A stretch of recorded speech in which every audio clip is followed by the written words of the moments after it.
Hello, welcome to another episode of The Way I See It. Today I want to talk about being anti-racist as opposed to just non-racist. This is something I've been hearing about in church circles, as well as outside of church circles.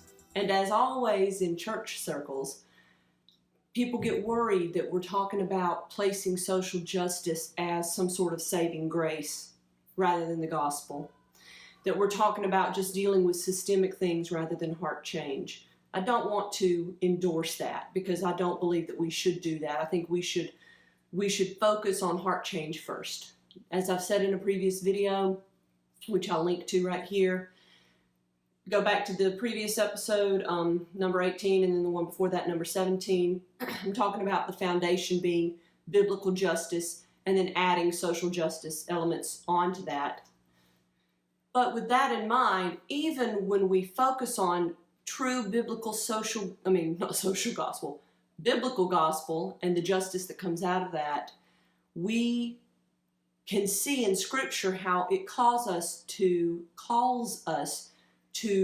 be proactive and not just say, well, I personally am not a racist, right?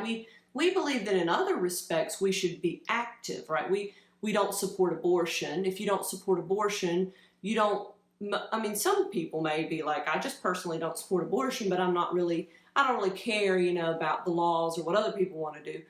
Most people who don't support abortion want to pass laws to prevent abortion because they believe that it is sin, that it is harmful to people.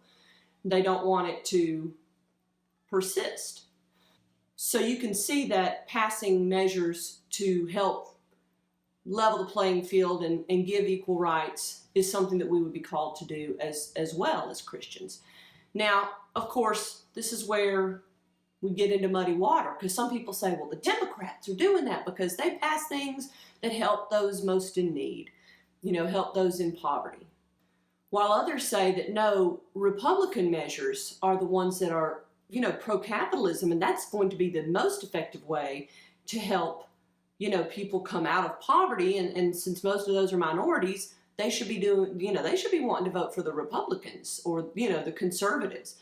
So I'm not trying to necessarily endorse one or the other. I myself am a libertarian. I tend to vote Republican. If there's a libertarian on the ticket, I will vote for that person. And sometimes I voted Democrat if I know who the person is or I agree with their stance on something. But the point here is that it is worthy of taking action and not just saying, well, me personally, I'm not a racist. And going above and beyond just yourself and your personal interactions. And I think most folks on the left already have that mindset. And if they consider themselves to be Christians, they push for those measures. Whereas people on the right, again, they'll push for measures, legal measures in certain respects for things that they think are sin and they need to deal with.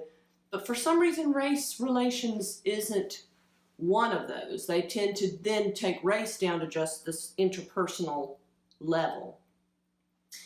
So I want to just bring out a scripture or two, and I've brought it out before and I talked about it in a different sense, but I want to bring out a different point here. And again, the point is not to say that this scripture is about social justice, because this scripture is about the gospel.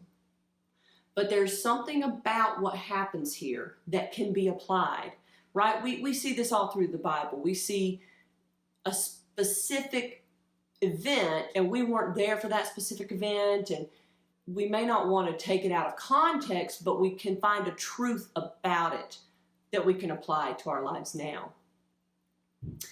And this is in Galatians chapter 1, I believe, maybe 2. I think it's in 1, where he talks about going up to Peter and saying, you put up this wall between you and the Gentiles that wasn't there before, and I opposed him to his face, he said. And it also ties together with Acts 15, where he comes to the Jerusalem Council. I'm not going to read those scriptures right now, but I encourage you to do that. But the point I want to make here is that when this happened, where Paul and Peter were, I guess, in the same city. I guess it was Antioch. You know, Paul didn't just deal with it right there in his little circle of people, in his little circle of influence, and then say, I dealt with it. You know, I'm dealing with it on a heart level, on a personal level. No, what did he do? He saw this as a potential systemic problem. And I know people hate the word systemic, because, again, there's this debate over whether there is systemic racism or not. But the point is, he didn't just deal with it right then and right there and then congratulate himself for his Christian stance, his stance for the gospel. No, he went all the way to Jerusalem and confronted the whole apostolic council about it to say, we need to deal with this on a broad, you know, from the top down, because this is probably not just a case right here. This is probably a problem all over the place.